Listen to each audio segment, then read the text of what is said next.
So 60 Russian soldiers were just eliminated in one strike, and that is according to Russian sources. It looks like they thought they were outside the range of Ukrainian drones. They were not. Now, we've also got a couple battlefield updates to run through today, but stick around to the end of the video to see the delivery of 62 Lightning mid-range strike drones that you all helped provide to the Ukrainian 26th Artillery. Now, starting out, we've got some footage released here by the Ukrainian Unmanned Systems Forces, and I should mention, this has been confirmed by the Russian side. So the Unmanned Systems Forces said the SBS Birds destroyed a training camp for enemy pilots and 65 Special Forces cadets of the 78th Special Forces Regiment Sever Akhmat at the Snezhno settlement of the Donetsk Oblast. It was confirmed that 65 cadets and the head of the Special Forces Center were eliminated. The number of casualties is being clarified. On the night of May 20th, so this was, yesterday, the birds with 11 planned strikes using middle strike weapons, they say those are 100-kilogram warheads, hit the training and production complex of the 78th Motorized Special Forces Regiment. The main two-story complex contained a UAV assembly and explosive device storage. They say the stock of explosive devices in the basement, quote, added unforgettable impressions to the worms present at the facility. They say that there are 3 of these such training centers located in the occupied territories, quote, 2 remain for now. Now, before getting into the Russian sources, I want to go over to a map. This is Deep State map to show you where this strike took place and how far behind the front lines it was carried out. So again, I'll butcher the pronunciation here. Snezhno. But either way, it's right here in the middle of the map. And the important part here is it is pretty far east of Donetsk, which we're already seeing strikes in recent days and weeks. But if we look at the ruler here, from that location to Konstantinivka, you're talking about 100 kilometers. 100 kilometers. A training location is not safe in this war zone. Ukraine identified that that training was going to happen. They knew it was there. They bypassed Russian air defenses and carried out a pretty significant strike against the Russian elements there. Now, turning over to the Russian assessment or verification of this, we have Milblogger Officer on the front who is livid. And there was some footage shared showing just bodies upon bodies upon bodies. I'll link that in the description if you want to check it out. It's a little too graphic for YouTube. But it says, the realities of the special military operation. The idiotic commanders of Akhmat gathered their fighters within range of the Ukrainians' fire. The missiles arrived. The result? 200 KIA. They're completely useless. Not commanders at all. You bastards. You don't know how to fight or protect your men. Complete scumbags. It's a shame about the guys. They died because of these idiot commanders. And what we have seen in recent days, weeks, and months is just an expansion of these Ukrainian strikes deeper and deeper into Russian territory. So in a lot of cases, it's hammering logistics, and we're going to show here in a moment how that's actually impacting offensive operations at the front. But a lot of what we've seen has been going after, fuel trucks and supply depots and the like.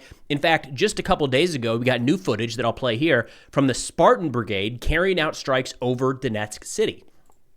They said, quote, operators of the Black Sky Battalion of the Spartan Brigade send greetings to the occupiers and to the people of Donetsk who are waiting to return to Ukrainian Donetsk. They show a view of their native city.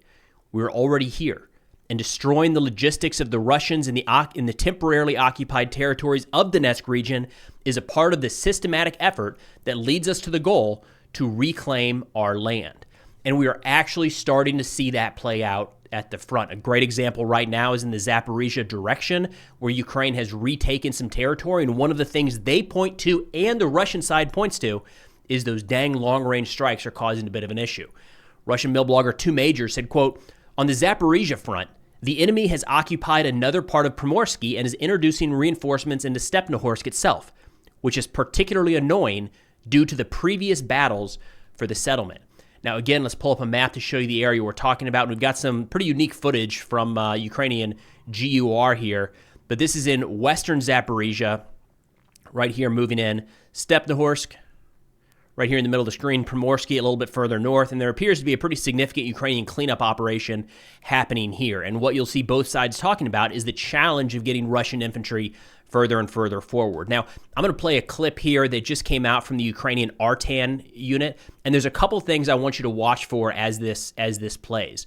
First off, it looks like fog or at least low cloud cover. We're seeing that more and more. Both sides are using bad weather, so rain, fog, or heavy clouds. They use that as an opportunity to conduct any sort of offensive maneuver because clear skies means that you can see enemy forces from a long ways away.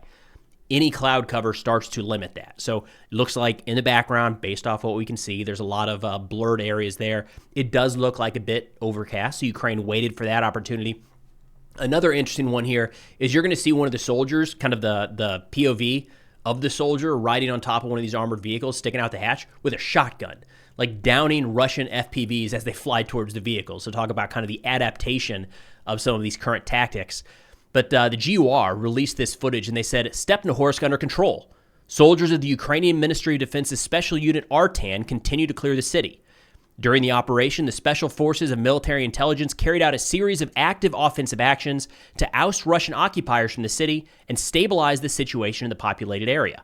As a result of the battles and difficult urban conditions, the forces of Russian occupiers were driven out of fortified positions, and key locations in Stepnohorsk came under the control of the defense forces of Ukraine.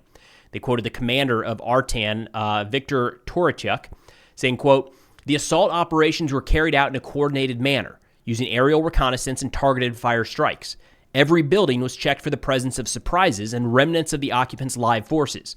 We do not rule out that the enemy will continue attempts to re-enter the city, but we are ready for this. Now, there were additional analysis here provided by groups like Deep State Map that we'll get into here in a second. And what I want to stress is this looks an awful lot like kind of cleaning up the gray zone.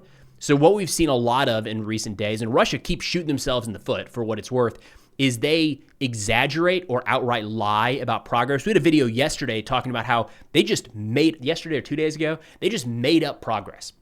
Like it didn't exist. Even Russian mill bloggers are saying, what are we doing here, guys? And then it might be, in some cases, a couple lone Russian soldiers that made it through. They then get swept up in these counterattacks. So it's not as much, in a lot of cases, Ukraine retaking territory as cleaning up the front lines is a good way to put it. Now, Deep State Map in their analysis here said, quote, the cleanup of Stepnohorsk has long been an urgent task, as the enemy's pressure was excessive and he did not stop attempts to seize this important settlement in the area. There were infiltrations into the depth of the defense, but the Russians were driven out from there. They say the pilots shared that logistical exercises against the enemy and on enemy pilots were successfully repelled and eliminated. They've been carried out, minimizing the impact on combat operations. Again, we are seeing the impact of these medium-range strikes on the front. We've got some footage here from the Nemesis 4th 12th Brigade hitting Russian logistics in the Zaporizhia direction. This stuff has a direct impact on what and how many soldiers and how much equipment they're able to move forward to resupply these guys in the fight. And we're seeing this across Russian channels now as well, with Russian mill blogger 2 Majors complaining about this, saying, quote, until a solution is found to overcome the dead zone of tactical UAVs with a depth of 20 to 30 kilometers, no significant changes at the operational level are expected. And I think that checks out. Like the big change that we have seen in terms of tactical operational level over the course of the last 6 to 12 months has been Ukraine's middle range strike capabilities, stopping Russia from being able to mass forces towards the front. Until they figure that out, there's no realistic situation where Russia is going to be able to mass forces and conduct any sort of serious breakthrough of the Ukrainian lines. Russians are recognizing that as well. Turning back to Deep State, they say, quote, having gained the advantage, the defense forces moved on to the next steps to reduce the number of Muscovites who have scattered around the area, and active work is currently underway to completely eliminate them and stabilize the situation. Unfortunately, the enemy still has reserves to constantly send his infantry to assault actions, but it has become much harder for them to implement their plans. They say, quote, it is too early to talk about full control and stabilization. Again, I think the focus in the Stepnohorsk area, West Zaporizhia right now, is more of a stabilization of the lines, clearing up some of these Russian soldiers that made it through and pushing them back. Again, there's a value in Russia saying we've taken all this territory. In fact, it was a few months ago, but they were saying they had advanced pretty far into Ukrainian-held territory. They had not. There is a value in pushing them back and clearing that area out and taking a number of Russian prisoners in the process. Rybar added to this Russian media saying, quote, "From the West Zaporizhia direction, new reports arrive of the deteriorating situation in Stepnohorsk and surrounding areas, as well as neighboring Primorsk.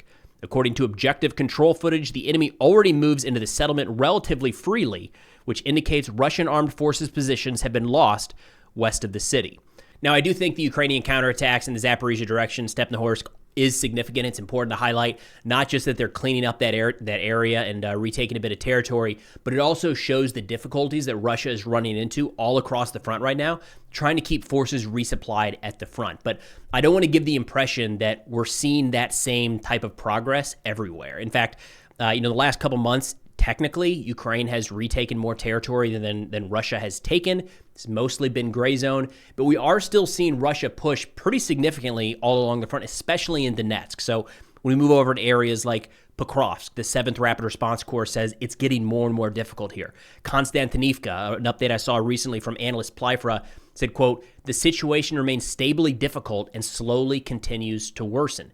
Sloviansk, even further east, we're seeing more and more Russian infiltrators able to move through with the increase in vegetation as the leaves come back onto the trees and the bushes grow and the undergrowth grows. It's getting harder and harder to spot all these Russian infiltrators. So while we are seeing these middle strikes actually play out in Ukraine's favor in some areas, other areas of the front, we are still seeing a pretty significant Russian push. It'll be interesting to see how long they're able to keep that up. Again, this middle strike campaign is only focused in a few areas right now. As that expands in terms of the number of drone units and the number of drones striking Russian logistics and supply targets further and further from the front, it very well might directly correlate to a decrease in Russian offensive operations across the front, especially, and the one to watch is in Donetsk. Again, you're talking Sloviansk, Pokrovsk, Kramatorsk, that Konstantinivka, that area there is really the focus of Russian offensive operations right now. If those attacks start to dial back and we see a decrease or maybe even the ability for Ukraine to conduct some of these kind of localized counterattacks, that will show that this middle strike campaign is having a pretty significant effect across the front. Now, I did want to provide an update on some fundraisers. We got these things going nonstop now because you guys are awesome. So Ziggis Paw over there, we worked with them a couple times, great organization. They just delivered 62 Lightning drones. So you're talking about middle strike campaign. That's one of the things that's being used to do that, are these specific drones that you all help provide to the 26th Artillery. So let me go and play that quick clip that we just got from Ziggis Paw. Hello everyone from Kyiv, our beautiful capital. Here we are today to show you the scale of our project, the Lightning Strike. In total, we raised and spent almost $55,000. We have already purchased 62 Bliskavka UAVs from the very manufacturer. All of these birds will be packed in boxes and sent to the 26th Artillery Brigade on the Donetsk direction this evening. Hopefully, in the next few days, we'll be able to see them at work. Also, we are so grateful to our friend Preston Stewart, who helped us to run this huge fundraiser. We're really proud to have him as a partner. And to our 13 donors, who gave us $800+ and got the chance to sign their own Bliskavka. Thank you so much. And here they are. Also, today was Aspunk, who was our project's hero. And also, there are 2 fighters from this unit. It's Realtor and Shaman, who is a division commander from the 26th Artillery Brigade. Хочемо подякувати всім іноземцям за підтримку. Я думаю, що досить швидко ми будемо хуярити ворога цими блискавками. And also here is Georgi, the team member of VIDI. Do you want to add something about Ukrainian innovations in the military attack?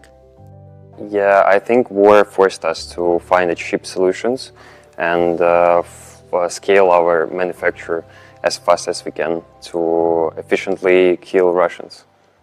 Great. And we also have a lot of combat experience from the front line that we can implement in our products. Great. We'll be happy to have the feedback from the 26th Brigade also, to know are they good with all this stuff. Thanks to all of you for staying with us. If you have any questions, please drop them in comments. Stay safe and see you in our next project. Bye! It's always really, really cool, I think, to see these deliveries actually come to fruition. And it's fast, right? I mean, we just wrapped up the Ziggus Paw fundraiser like a month ago, maybe. I mean, we blinked, and all of a sudden those drones are with the 26th in Donetsk, and some of the heaviest fighting in the front being put to use right now. That's impressive. You all should be incredibly proud of what you're helping out with there. So just always really cool to be able to share that with everyone. But that's all we got for now. Thanks for watching, and we'll see y'all next time.